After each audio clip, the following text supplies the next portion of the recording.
Reka mbasuhuze mbifurize kugira umugoroba mwiza kuri mwebwe mwese mudukurikiye muri mu Rwanda namwe mudukurikiye muri hanze y'igihugu cy'u Rwanda. Ikaze muri amakuru akomeye cyane akomeje kugenda avugwa. Hari ibirego bikomeye cyane Repubulika Demokarasi ya Kongo yashinje igihugu cy'u Rwanda n'ubwicanyi bw'abarenga 200, ariko kugeza magingo ngaya nuko umutwe wa M23 wamaganye leta ya RDC yifashishije urupfu rw'abarenga 200 muri Rubaya mu nyungu za politike. Iruro rya M23 ryamaganye ubutegetsi bwa Repubulika Demokarasi ya Kongo bwagaragaje ko urupfu rw'abarenga 200 barimo abacukuraga amabuye y'agaciro mu gace ka Rubaya ari ingaruka z'uko ubutagenzura. Ubuyobozi bwa AFC M23 Alliance Fleuve Congo M23 birutse kandi gutangaza ko ibi byago byabaye tariki 28 Mutarama 2026 biturutse ku nkango yatewe nuko ubutaka bwo muri Rubaya bworoshye cyane muri iki gihe cy'imvura nyinshi. Tariki 31 Mutarama Ministeri ishinzwe ubucukuzi bw'amabuye y'agaciro muri Repubulika Demokarasi ya Kongo yatangaje ko abapfuye biganjemo abo AFC M23 yashoye mu bucukuzi bw'amabuye y'agaciro butemewe n'amategeko.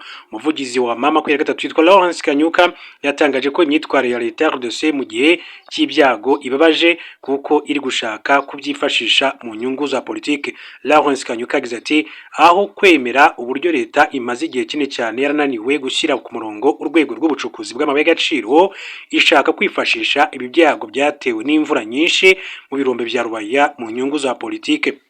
Alliance Fleuve Congo M23 yagaragaje ko ibyago byabereye muri Rubaya naho bihuriye no kuba ariyo ihagenzura, kuko no mu bice leta ya RDC igenzura mu bitandukanye hapfiriye abantu barenga 800 bari mu bucukuzi bw'amabuye y'agaciro.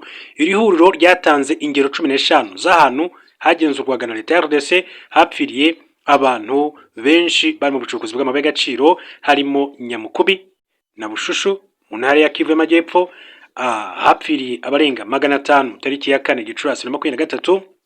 Ariko kandi M23 yibukije leta ya RDC ko ubwo abantu bagera kuri 37 bapfiraga mu kirombe cya Fizi mu Kwakira 2018, abandi 43 bagapfira mu kirombe cya Kov mu ntara ya Lualaba muri Kamena 2019, n'abandi 50 bagapfira mu kirombe hafi y'umujyi wa Kamituga ni muri Kivu y'Amajyepfo, byari muri Nzeri 2020 hagenzurwaga na leta ya RDC, nk'uko M23 yagiye bigaruka mu itangazo ryashyizwe ahagaragara n'uwitwa Lawrence Kanyuka.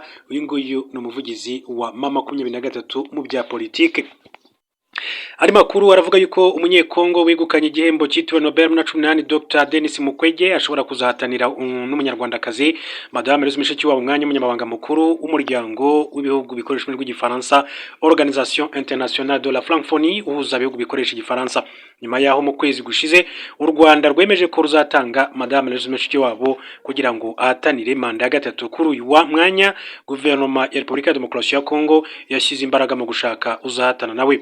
Mu bo guverinoma ya RDC yatekerejeho mbere harimo witwa Isidore Kwanja Ngembo wabaye mu ndorerezi za Organisation Internationale de la Francophonie OIF zakurikiranye amatora mu bihugu bitandukanye, akanategura kandi imikino y'ibihugu bigize uyu muryango yabereye i Kinshasa muri 2023.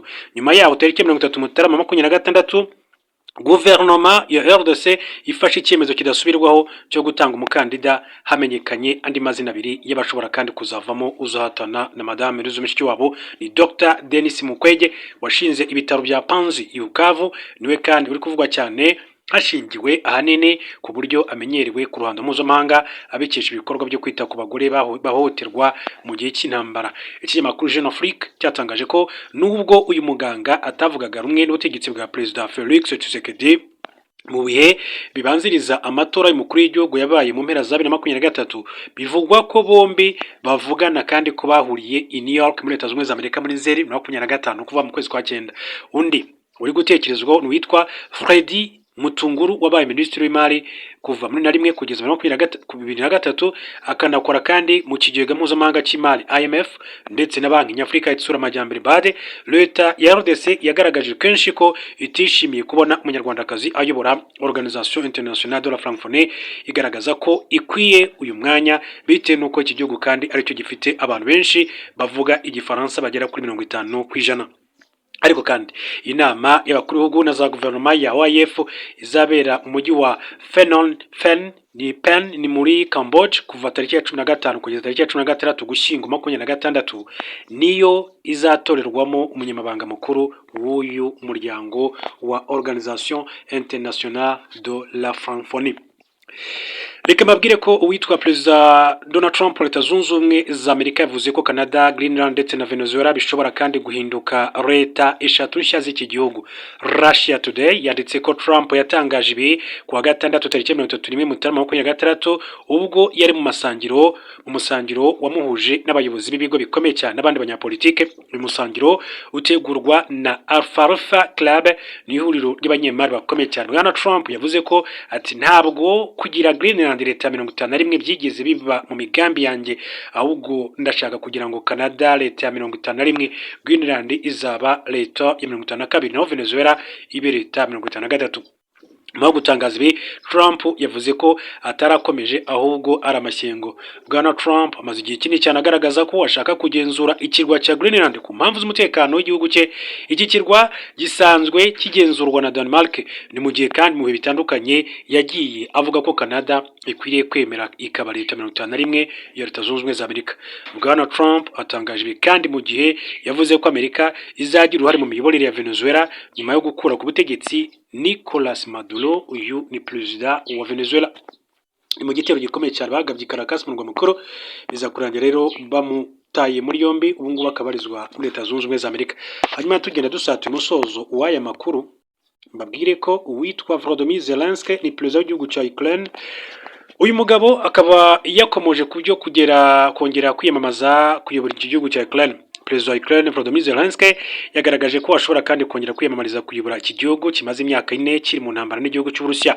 Mu kiganiro yagiranye n'igitangazamakuru cyo muri Repubulika ya Czech cyitwa Český rozhlas, Zelensky yagaragaje ko igihugu cye cyugarijwe n'ibibazo birimo ndetse no kubura abasirikari bahagije ku rugamba, anasaba kandi ababa mu mahanga kujya gutabara igihugu cyabo. Yabajijwe niba atekereza kongera kandi kwiyamamariza kuyobora Ukraine, arasubiza ati ntabyo nzi, bizaterwa nuko intambara izarangira. Umunyamakuru yakomeje kandi kumuhatiriza amubaza niba yarigeze kandi atekereza kongera kwiyamamaza. Zelensky ati rimwe na rimwe njya mbitekerezaho.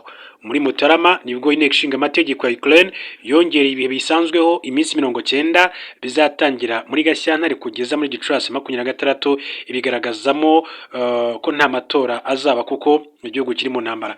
Amatora yagombaga kandi kuba muri Gicurasi 24 nabwo ariko ntiyaba kubera ko intambara yari irimbanyije.